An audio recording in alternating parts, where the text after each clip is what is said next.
Welcome to Conversations with Barbara. My guest today is Falmouth Chief of Police Edward Dunne, who is here to talk about what we are going through as a country. These are certainly challenging times. Welcome to the program, Chief Dunne. Thank you. Thank you for having me on, Barbara. Let's begin by talking about the incident that has sparked this demand across the country for police reform, and that is the incident that caused the death of George Floyd. Yes, I mean that was horrific, and it's an incident that never should have happened. And I can tell you, law enforcement across this country is also appalled by what they saw that day and heartbroken, because that's not how law enforcement should react or do act, at least here in the Commonwealth of Massachusetts, and right here in Falmouth. Yes, some of the demand for reform, I think, probably is in police training. Are the programs that we have enough? We know that racial bias is implicit. It isn't always something that even an individual is aware that he or she has those thoughts. So what's your assessment of the program that we have now in Falmouth? I mean, police training. Training in Massachusetts has always been good, Barbara. We always, just recently, a couple of years ago, you may remember with the different shootings that had gone on with our police officers here in the Commonwealth, we wanted more money for training because we was really underfunded budget. But Massachusetts has been fortunate over the years to be in the forefront of bias training, use of force, and things like that. And this goes back, as you are aware and the community is aware, this is not the first time law enforcement has been in this situation. When you go back to 2014 in Ferguson, when the incident happened there. 2015, President Obama formed a task force which came out with what was called 21st Century Policing and the 6 Pillars. And Massachusetts was already doing, and many police departments, including this one here in Falmouth, were already doing those 6 pillars. So Massachusetts has always been in the forefront of training and making sure our officers are trained. It starts right from day one when they go to a police academy, and then they get yearly training on these items when they go to what's called in-service every year, so that they are updated with the most recent policies and procedures. I see. How often is that That's yearly. Once you graduate from the academy, yearly you have to go to in-service. But we also do a lot of training in-house, and then there's also some training that the officers can request to go to if we find some training about the Commonwealth that we send them to. A lot of times we send them to Roger Williams College, has a lot of training down Rhode Island for different projects, so we send them there. Training is a very important. Some of those who are new to Falmouth, yeah, it is. But tell us something about Falmouth's community training. I know that has been going on for several years. It's not new, but it involves something quite special. Yeah, we here in the Falmouth Police Department have, we wanted transparency with the community. And going back many, many years, we started a program called Citizens Police Academy, where we actually invite the citizens to the police station. It's usually around 12 to 15 weeks, depending on the time of year. And we go over everything in the police department. We go over policies and procedures. We show them the equipment. They're allowed to ask officers anything they want, any concerns that they might have. And they also get to go on a cruiser ride with the officer, so they can actually see what a police officer does. And over the years, we've had some people come in and take the course because they may have read something or heard something in the paper or in TV about law enforcement in general or about the Falmouth Police Department. And then once they've taken that course, they've become actually ambassadors and advocates for the police department because they've realized what we do. Our officers are well trained. We have great equipment, and it's changed the perspective of what they thought. And we've even taken it one step further, Barbara. We now, so that we can have a relationship with the youth in our community, we also have what's called a junior police academy that runs with the Morse Pond School. And we've geared the topics towards that age group, such as internet safety, strangers, and things like that. So it's something that we're very proud of. And we've had a lot of citizens come through the academy and get a better understanding of what the Falmouth Police Department is all about. Yes, I like the idea very much of the youth training. And as a matter of fact, I have so many friends who took that course, and everyone has said to me that ride in the cruiser at night was really an eye-opener for many citizens. It's a wonderful program. Yeah, and we're gonna, I mean, we had to stop it during this whole COVID pandemic, but once we get through all this, we hope to, bring it back again. Oh, that's offered many times throughout the year. We usually offer it at least once a year. Sometimes we'll offer it a couple times a year. Right, right. And then there's this have a cup of coffee with a cop. Yeah, we've done that program too, which is Coffee with a Cop, and we've partnered with different restaurants in town, and we go there and we just what it says. We have coffees with citizens.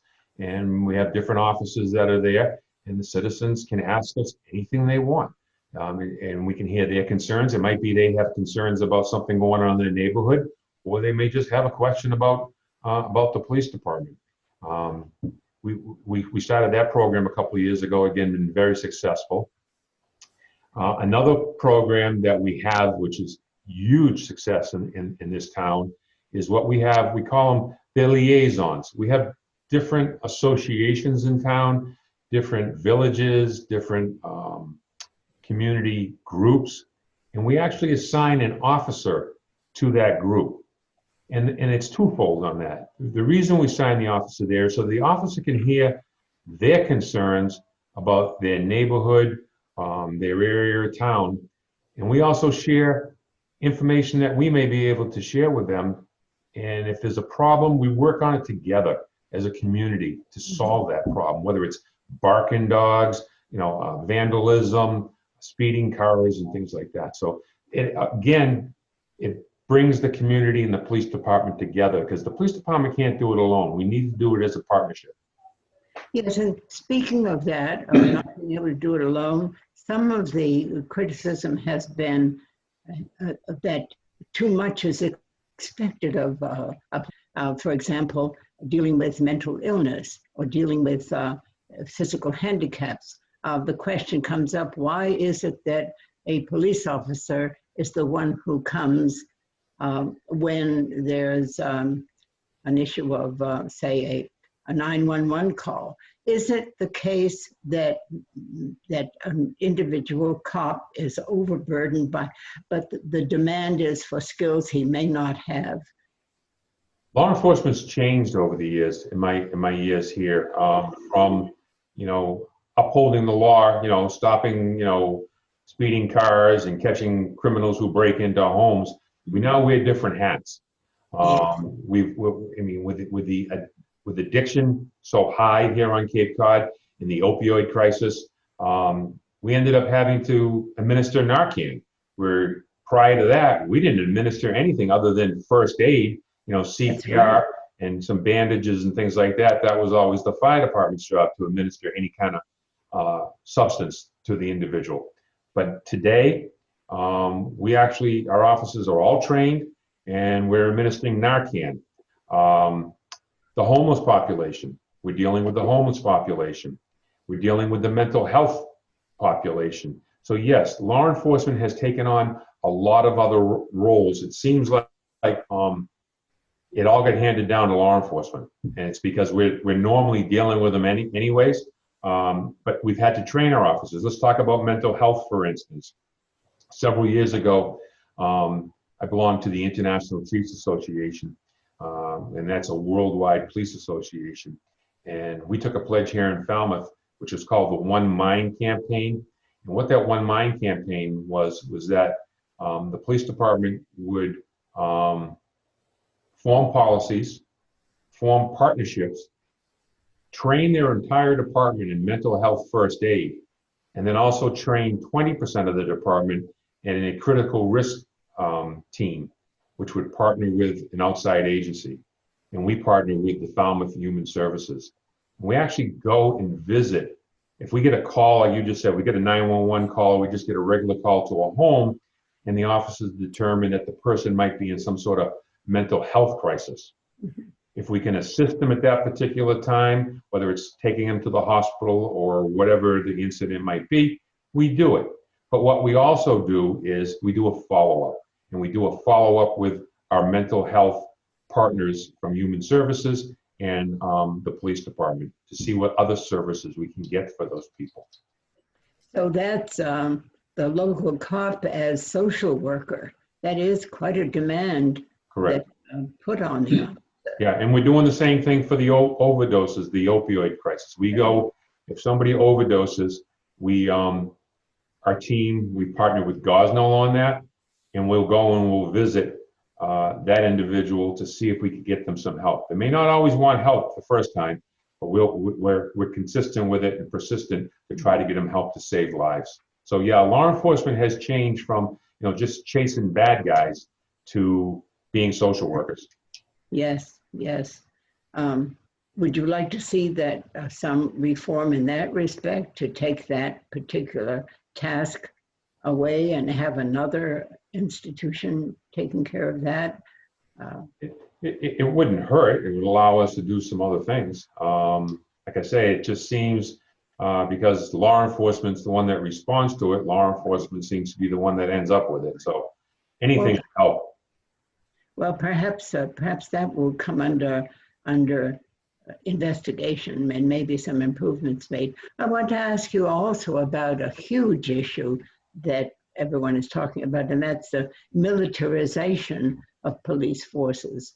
That some forces in some parts of the country have armored vehicles, rifles, all kinds of weapons that ordinary police don't need, and that there's some thought that really adds to the kind of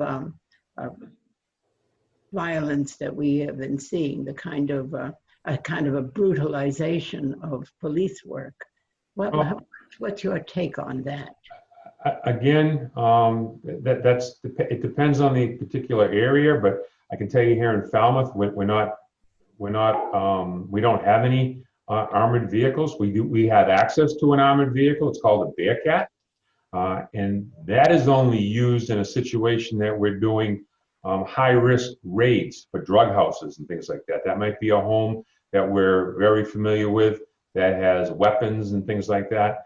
And a vehicle like that is there to protect our officers when they do the search warrant to that particular home.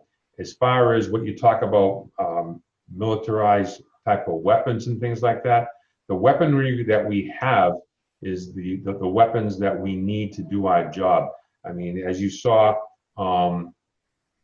many years ago when active shooters started appearing across the country with school shootings, a lot of departments, the police department was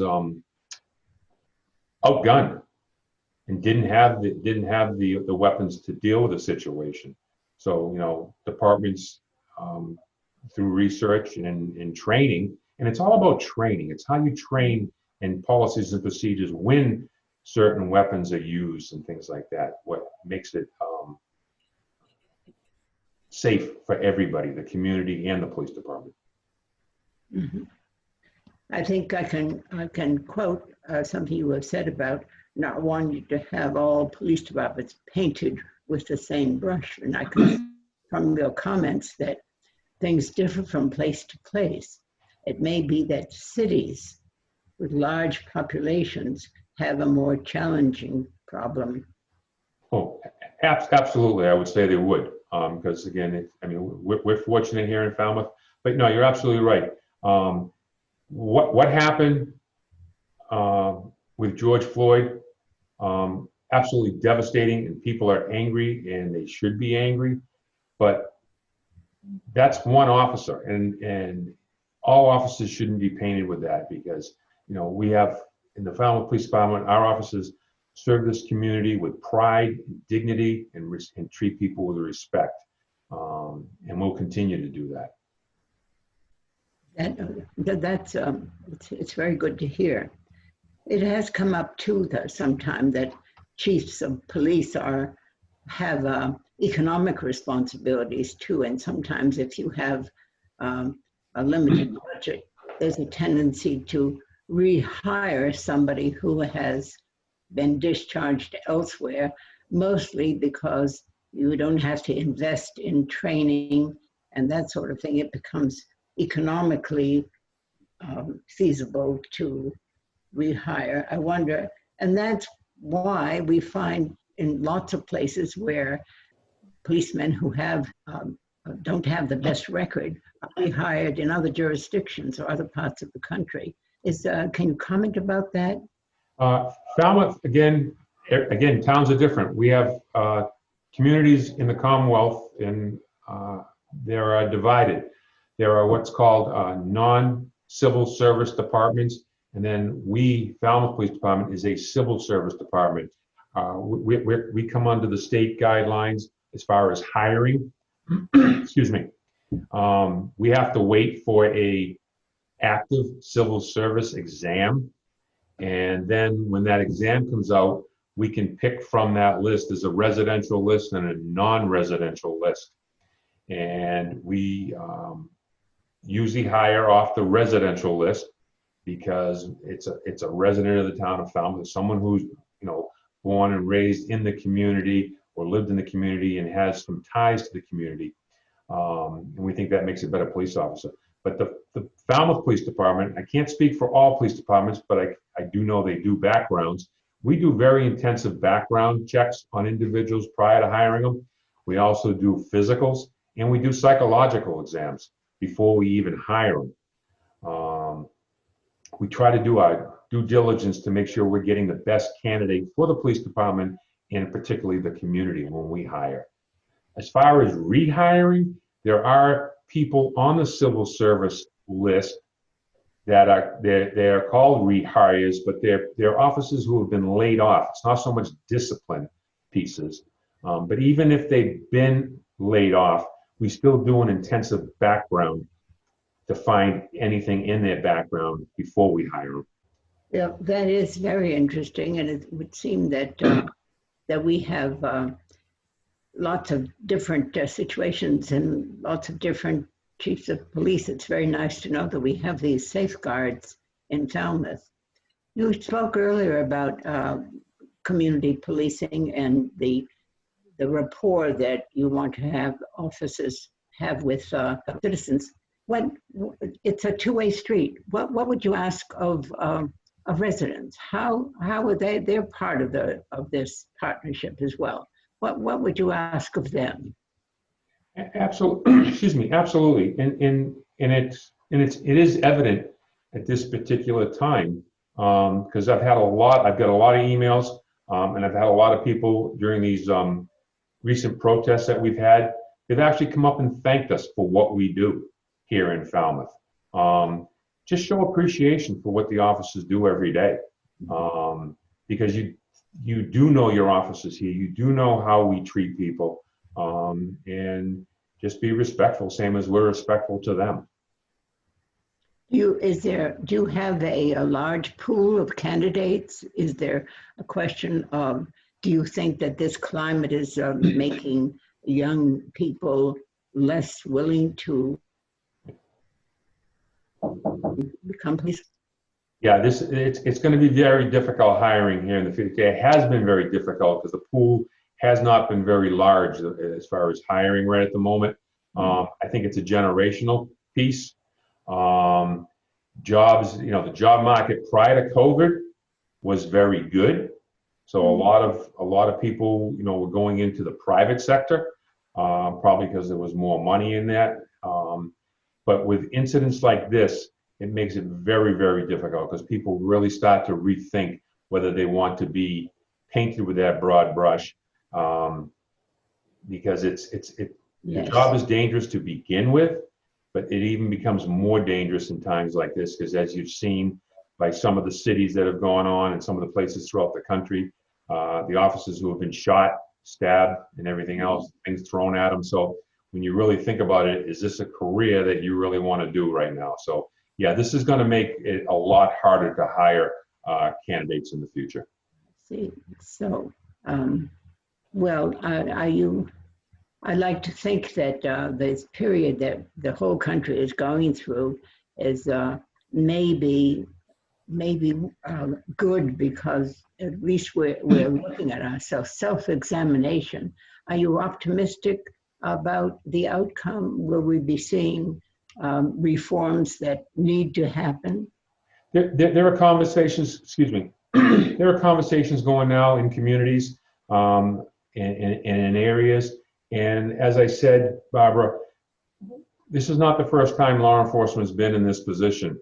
And it's not a great position to be in. But I think if law enforcement as a whole listens to the concerns, works with their communities, work with the legislators, we can recover from this. Well, that's good to hear. I feel that way too. I think the conversation is perhaps a little different now, and maybe this is a tipping point where we will begin. And not, obviously, the police, like our schools and our institutes, they reflect attitudes in society, so that some of the insights that we're getting now will reflect on improvements that need to be made, not just in the police, but elsewhere in our other institutions, and in the minds and hearts of people. No, and you're absolutely right on that. I mean, yes, it was a law enforcement incident that started this, but it's much larger than just law enforcement. You're absolutely right. Yes, right. To move to a different topic now, you had mentioned earlier some of the changes you've had to make because of the pandemic. Tell us a little about how you've gone about that and what that has meant by way of police behavior. Has it lessened? Have you discovered things that have made it easier, or has it been difficult? It's been different. We had to change a lot of how we provide services to the community with this pandemic. From our offices, people used to say, well, geez, you don't smile. Well, now you can't see them smiling because they're all wearing masks. Oh, right. Yes. So, something as simple as that, seeing a friendly face. But as far as how we answer calls and things like that, yeah, it's been a little different. Some of it's been difficult. We're still called upon for dangerous situations and things like that, where our officers have to react. But if it's a minor call that we would normally go because it's a quality of life, it might be just a barking dog or a mailbox vandalism, we're not responding to them anymore. However, we have an officer that's on the desk, and those calls would be kicked up to that officer, and he'll take your information and fill out a report for the vandalism of the lost phone or something like that. But again, those are quality of life issues, and we used to like to go to the homes and you talk to the person and everything else. We can't do that anymore. All our officers, if we do respond to a call, we're asking people to come outside their homes, because as we know, it's a little better outside the home as far as in social distancing when possible. Our officers are wearing masks. We even have masks in the cruisers. If you don't have a mask, we'll give you a mask to wear, so that we keep everybody safe. Because been fortunate through this whole pandemic. A lot of police departments had a lot of officers come down with COVID and were hospitalized. Here in Falmouth, we didn't have any incidents of it. We had a couple of possible exposures, but after after that was further examined, none of our officers actually came down with COVID where they had to be hospitalized. So we're thankful for that. That's interesting and ironic that we are working hard to bring people together. Social distancing is required to keep everyone safe. So eventually we will be able to get back to normal times. Exactly. That's what we're hoping for, to get back to a normal, not a new normal. The new normal seems to be social distancing and masks. Yes, yes. But we're still answering all calls for service, but just handling them a different way. I see. And now, what has been the department's involvement in schools? That's another role that the police officers have to take that is fairly new. And how is that working? Yeah, we again, most of those programs, like I said, because of the COVID, everything got suspended. We used to have a lot of programs at the school, talking about, the Junior Police Academy. We had an officer that was a school resource officer. He was assigned to the Lawrence School and the high school. That's kind of gone by the way. However, he still does communicate with the superintendent if there is an issue with a student, and some of the principals on that way. So if he can do something he can do to help, he'll help. We used to do a lot of the all the elementary schools. We would do a walkthrough every day, just to see the kids, so the kids wouldn't be afraid of the police. We haven't been able to do that. The high five Fridays, where we would go to the different schools on Fridays and high five the kids as they were going in or coming out. Those are all programs that our officers enjoyed, the kids enjoyed, the staff enjoyed, parents enjoyed. But we had to suspend all those because of the COVID. One thing that we have done, and I'm probably going to have to suspend it pretty soon because our call volume is going up, we participated in many birthday parades throughout the town, where a parent had called their son, a daughter, and adults. We've had some seniors who had some parades. We participated in some birthday parades, and to be able to see the kids, the joy that it brings them, and then cheering us on, and us able to wish them a happy birthday has been very heartwarming and enjoyable. But now with the probably in a couple of days, I'll be putting an email out that we have to suspend that for now, because with the state opening up, our call volume is starting to go up, so we're not going to have time to do that. Yes, that's I didn't know that was happening. That's so encouraging. That is a wonderful thing. It must have brought lots of pleasure to lots of people at a really difficult time. I want to thank you so much for being here and for talking about all that. Our viewers will have a real sense of what the department is doing and what exactly what we can look forward to. Well, Barbara, thank you very much for giving me this opportunity to share with the community, because it's important. Keep those lines of communications open. So yes. Thanks, and stay safe. Thank you, Barbara. Yeah. Thank you for viewing, and we will look forward to seeing you again next time on Conversations with Barbara. See you. Stay safe, everyone, and we'll see you soon.